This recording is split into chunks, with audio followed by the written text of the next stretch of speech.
There's a really nice quote in the film where you say that, in your 20s, you kind of make your mistakes, 30s and 40s. So do you kind of follow that? Is your kind of life following what you said in the film?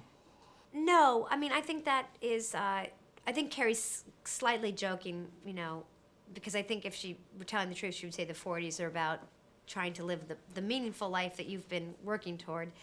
But but I appreciate what she's saying. I mean, my life has been so different, and I'm so different than she is, and I kind of think we've just pursued things differently.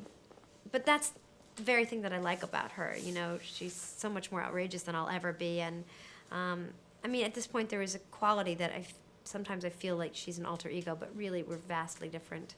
To kind of step back into the role of Carrie, did you have a moment where you kind of there's affectations that you forgot about, or like how does one get back into? Does the clothes make the Carrie? Or the clothes help a lot, but it's really the words. I mean, the words just lead you, and I think even on your worst day, the words are some kind of,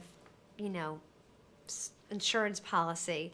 But it takes a while.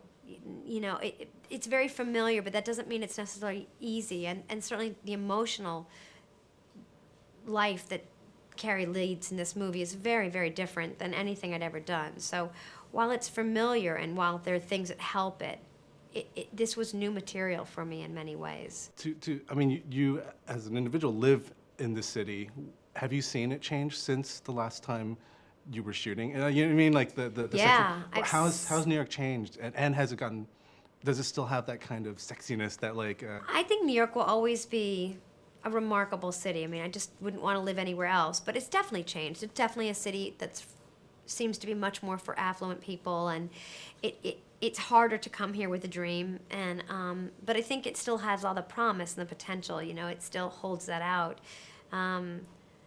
But it's it's a different city, and these women are different women, and I still think it's so rich for material. One of the questions that I have to ask Michael later is how is a man like him able to tap into this kind of psyche of women so cleverly? I mean, what is it about him that does he observe well? Is he an eavesdropper? I don't know. What is it about him? I just think he's a great storyteller. I think, there's been male writers for hundreds of years that have written beautiful roles for women and told stories of women in fiction just masterfully. So I just think it's another case. I mean, not in any like, oh, they're a dime a dozen, but he is somebody, he was raised by women. He has a brilliantly funny mother, but he just has an instinct for this story, and I don't know the reason. But it's not because he's necessarily eavesdrop. He has this wonderful imagination and skill. There's a really great theme throughout the film, which is about forgiveness. Mm-hmm. Can you maybe talk about that a little bit more in the sense that, what is it about being able to let go of the past, maybe to kind of move forward? I don't know. Yeah, I really love that theme, and I love the adult. I mean, there's a few themes in this movie that I think are really grown up and that I love being part of telling. But I think, for Carrie, and not just with Big, but with Miranda even, this idea of what forgiveness means and how much more it's earned at 40 than it is at 20, and how much more you've invested in relationships that can then hurt you. But that forgiving really, assuming it's not something that's beyond the pale of forgiveness, murder, but that it's kind of the only way to function, that holding on to the worst feelings just doesn't allow you to grow. It really limits you. Without making this film sound like a total drama, there is Right. fabulousness in it.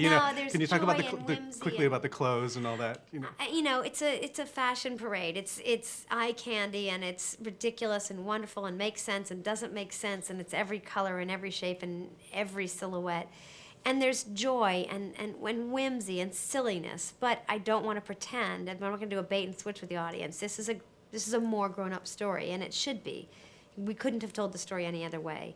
But I think, Michael has weaved the very things we've been talking about together beautifully in the story, so that it's a grand tale, but it's got substance. Great. Thank you very much. Thank you. Nice talking to you. Nice to see you. Thank you.